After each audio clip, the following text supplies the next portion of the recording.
ఈరోజు తెలంగాణ రాష్ట్రంలో రాజకీయాలు అనేక దారిలో ప్రయాణం చేస్తూ ఉన్నాయి.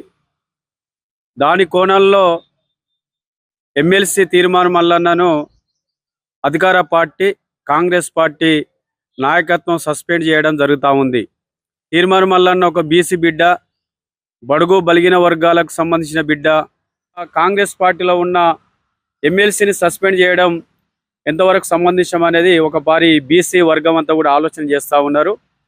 కులగణన విషయంలో ఆయన ఒక్కరి కోసం కాదు, ఆయన ఒక వ్యక్తిత్వం కోసం కాదు, సబ్బన్న వర్గాల ప్రజలు ఈ తెలంగాణ భారతదేశంలో సంబంధించిన బీసీ బిడ్డలందరూ కూడా ఈ విధంగా ఉన్నారని కూడా చూపెట్టడం జరిగింది. సస్పెండ్ చేయడం చాలా బాధాకరం. ఏదేమైనా రాబోయే రోజులలో కాంగ్రెస్ పార్టీ ఈ బీసీలను ఈ విధంగా సస్పెండ్ చేసుకుంటూ పోతుంటే బాగుండదు. బీసీలు అందరం కూడా కలిసి ఉండి ఈ యొక్క తెలంగాణ రాష్ట్రాన్ని, ఈ భారతదేశాన్ని, రాజకీయాలను, ప్రజలకు జరిగే సమస్యల మీద మనం మెత్తటి ప్రభుత్వం దృష్టికి తీసుకుపోయేటట్టు ఉండాలి. కానీ ఇవి వ్యక్తిగతంగా భౌతిక దాడులు చేసుకొని ప్రయత్నం చేయకూడదని సిపిఐ పార్టీగా భావిస్తూ ఉన్నాం. దీనిలో ప్రధానంగా ఎవరికైనా బీసీ సరే కులగణాల విషయంలో మాట్లాడడం తప్పేం కాదంటున్నా, కానీ బీసీ సంఘం బహిరంగ సభలో మాట్లాడిన విషయాలు కూడా తప్పు కాదు.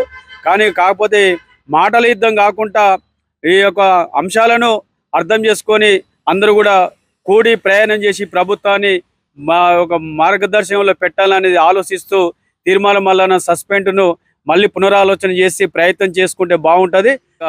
సిపిఐ పార్టీ జిల్లా కార్యవర్గ సభ్యునిగా చెక్క వెంకటేష్గా ఈ ప్రభుత్వాన్ని తీర్మానం మల్లన్న సస్పెండ్ను మరొక పునరాలోచన చేయవలసిన అవసరం ఉంటుందా అనేది కోరుతా ఉన్నాం. లేటెస్ట్ న్యూస్ తెలుగు మరియు ఇంగ్లీష్ అప్డేట్స్ కోసం ఇప్పుడే క్యూన్యూస్ అఫీషియల్ యాప్ ని ప్లే స్టోర్ నుండి డౌన్లోడ్ చేసుకోండి. సరికొత్త సమాచారాల కోసం క్యూన్యూస్ వెబ్సైట్ ని ఫాలో అవ్వండి. ఛానల్లో ప్రాంతీయ, జాతీయ, అంతర్జాతీయ వార్తలు వీక్షించండి. లైక్ చేయండి.